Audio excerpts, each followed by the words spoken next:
Jazakallah khair kepada Ustaz Abu Ihsan Al-Athari.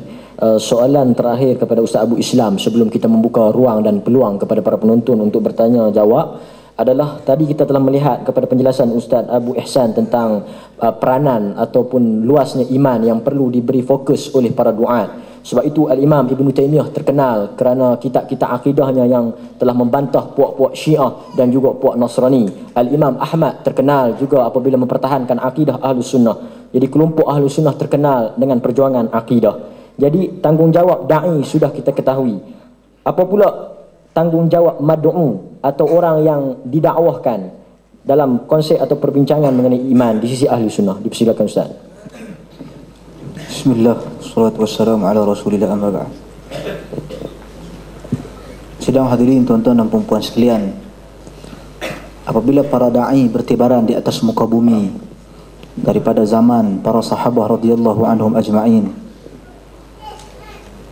disusuli zaman tabi'in, tabi'ut tabi'in, para ulama yang terkenal, antara mereka yang disebut oleh tuan pengurusi tadi, Al-Imam Ahmad bin Hanbal, peristiwa beliau dengan Khalifah Ma'mun.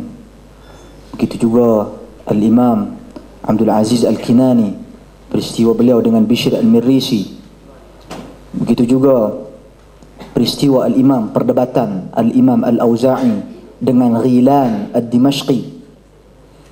Begitu juga peristiwa Al-Imam Al-Barbahari dengan Abul Hasan Al-Ash'ari. Begitu juga peristiwa tokoh yang datang selepas daripada mereka, Al-Imam Al-Lalaka'i, kemudian Abu Bakar Al-Ismaili, kemudian begitu juga Syekhul Islam ataupun Ibn Taymiyah rahimahullah, murid-murid beliau, Ibn Qayyim Al-Jauziyah, Ibn Kathir, Al-Imam Al-Zahabi dan sebagainya.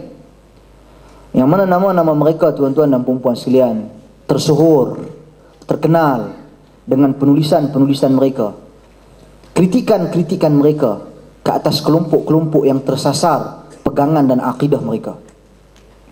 Jadi tanggungjawab kita sebagai mad'u, orang yang didakwah, kitab-kitab mereka ini berada di sisi kita. Bahkan dengan kehendak dan kuasa Allah Subhanahu wa taala, ilmu agama sekarang ini menjadi satu ilmu yang nilainya murah. Faham maksud saya? Bukan nilainya murah itu bererti hina, tidak. Nilainya murah itu kalau kita bandingkan buku-buku agama dengan buku-buku tulisan-tulisan yang dikatakan sekarang pada hari ini lebih profesional, seperti pengajian-pengajian ekonomi, pengajian-pengajian medical ataupun engineering ataupun architecture. Buku-buku mereka semua nilainya tinggi. Satu buku mereka boleh beli, buku agama boleh beli, syarah kepada Sahih Al-Imam Al-Bukhari, Fathul Bari itu boleh beli. Satu buku mereka, bukan nak promosi saya. Salah apa? Satu buku mereka boleh beli, syarah Sahih Al-Imam Al-Bukhari. Satu buku mereka boleh beli, tafsir Ibn Kathir. Ini sebenarnya kehendak Allah Subhanahu wa taala. Allah inginkan sampai, Allah ingin Islam disampaikan. Tapi masih lagi wujud manusia-manusia dengan ilmu agama, subhanallah, mereka begitu, minta maaf kalau saya sebut perkataan ini, kedekut. Kalau Ustaz Wazadi orang Terengganu kata kupi, bakhil dengan ilmu agama, bakhil. Mereka nak mengeluarkan wang untuk ilmu agama, untuk datang ke kelas-kelas pengajian ilmu. Kita tak panggil Stephen Covey main sini, kita panggil Al-Fadhil Ustaz Yazid, kita panggil Al-Fadhil Ustaz Abu Ihsan. Tak panggil Stephen Covey. Stephen Covey bayar mahal. Mahal kerana ilmu dia lebih profesional di sisi masyarakat kita. Jadi sekarang ini, walaupun Allah Subhanahu wa taala telah takdirkan ilmu Islam ini boleh disebarkan dengan cara yang lebih mudah, murah, tapi masih lagi umat Islam menilai ilmu Islam ini satu ilmu yang tinggi nilainya, maksudnya mahal. Sebenarnya ini perasaan, perangai-perangai, sikap-sikap orang yang kedekut, tuan-tuan dan puan-puan sekalian. Subhanallah. Kita membicarakan satu topik pada hari ini, satu topik yang memang terlalu simple, dasar pengurusi dah habaq lah tadi. Pengurusi dah maklumkan tadi. Terlalu dasar. Iman, apa maksud iman? Apa ta'rif iman? Mungkin sebahagian kita tahu tentang perkara ini, telah maklum.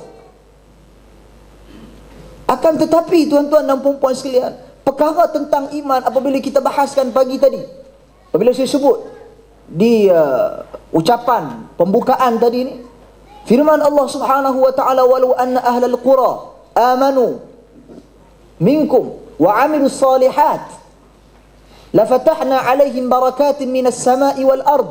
Sekiranya golongan-golongan satu komuniti, satu masyarakat, satu kampung, mereka benar-benar beriman kepada Allah Subhanahu wa taala dan juga mereka beramal dengan amalan yang saleh, Allah Subhanahu wa taala akan bukakan bagi mereka pintu keberkatan daripada bumi dan langit, daripada langit dan bumi. Pintu keberkatan dengan syarat beriman. Wala yubaddilanna lahum min ba'di khaufihim amna. Juga kita telah baca ayat tersebut. Allah Subhanahu wa taala akan hilangkan, tukarkan ketakutan dengan keamanan dengan syarat iman, janji kepada iman.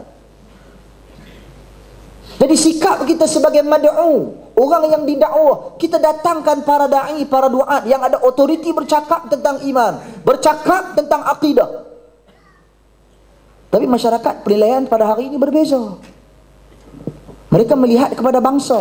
Siapa datang? Oh, ini serumpun biasa aja. Ini orang Melayu. Ini orang Arab. Orang Arab pun banyak dah. Di Bukit Bintang pun ramai orang Arab. Tapi kalau datang Mat Saleh, orang putih. Oh, yang ni kita kena pergi. Yang ni cukup bagus. Yang ni ini. Ini Mat Saleh ni. Ini pengalaman luas dan sebagainya. Tuan-tuan, bukan tak boleh datang. Ahlan wa sahlan, sila datang. Sampaikan dakwah. Kita tak bezakan warna kulit, kita tak bezakan bangsa. Yang penting ilmunya.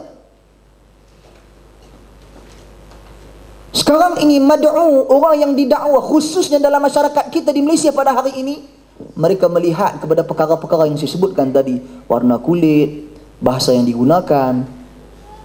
Mereka melihat kepada nilai. Mereka melihat kepada kesarjanaan, sijilnya, pengajiannya. Mereka sanggup korbankan, keluarkan wang berapa puluh ringgit untuk 1 jam, 2 jam. Ini 2 hari 80 ringgit je. Kempen